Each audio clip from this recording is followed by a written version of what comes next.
માંગરોળના વાંકલ ગામે સ્નેહલ પાર્ક સોસાયટીમાં થયેલી ચોરીની ઘટનાના સીસીટીવી ફૂટેજ સામે આવ્યા છે. એક ઈસમ ચોરી કરવાના ઈરાદે સ્નેહલ પાર્ક સોસાયટીમાં રેકી કરી રહ્યો હતો અને આ ઘટના સીસીટીવી કેમેરામાં કેદ થઈ છે. ચોરી કરવા માટે આ ઈસમ રેકી કરતો નજરે પડી રહ્યો છે અને ત્યારબાદ આ ઈસમે ચોરીની ઘટનાને અંજામ આપ્યો હતો. ચોરી કરવા માટે આવેલો ઈસમ હાલ સીસીટીવી કેમેરામાં કેદ થયો છે. આ ઈસમ રાત્રિ દરમિયાન દરવાજો ખોલી ઘરમાં પ્રવેશ કરતો નજરે પડી રહ્યો છે. આ ઘટના 2 દિવસ પહેલાં સ્નેહલ પાર્ક સોસાયટીમાં ચોરીની ઘટના બની હતી, જેના સીસીટીવી ફૂટેજ હાલ સામે આવ્યા છે.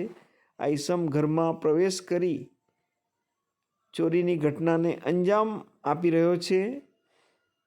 સ્નેહલ પાર્ક સોસાયટીમાં રહેતા ધર્મેશભાઈ વલ્લભભાઈ પટેલના ઘરમાં ચોરીની ઘટના બની છે. ₹45,000ની ચોરી તેઓના ઘરમાં થઈ છે.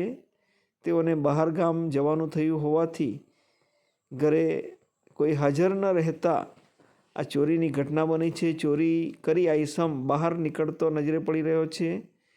માંગરોળ તાલુકાના વાંકલ ગામની આ ઘટના છે. સ્નેહલ પાર્ક સોસાયટીમાં ચોરીની ઘટના બની હતી, જેના સીસીટીવી ફૂટેજ સામે આવ્યા છે. આ ઈસમ ચોરી છુપીથી ઘરમાં પ્રવેશ કરે છે અને ત્યારબાદ ₹45,000ની ચોરી કરી ઘરની બહાર નીકળી જાય છે, જે ઘટના સીસીટીવી કેમેરામાં કેદ થઈ છે. માંગરોળ તાલુકાના વાંકલ ગામની સ્નેહલ પાર્ક સોસાયટીની આ ઘટના છે.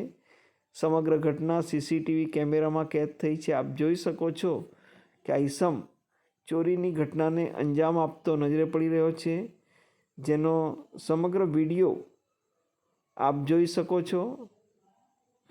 માંગરોળ તાલુકાના વાંકલ ગામની આ ઘટના છે. સ્નેહલ પાર્ક સોસાયટીમાં આ ઈસમ ચોરી કરવા માટે આવ્યો હતો અને ચોરી કરી ફરાર થઈ ગયો હતો. સમગ્ર ઘટના સીસીટીવી કેમેરામાં કેદ થઈ છે. આ સમગ્ર ઘટનાનો વિડીયો આપ જોઈ શકો છો. આ ઈસમ ચોરી કરવા માટે આવે છે અને ત્યારબાદની સમગ્ર ઘટના આ વિડીયોમાં આપ જોઈ શકો છો.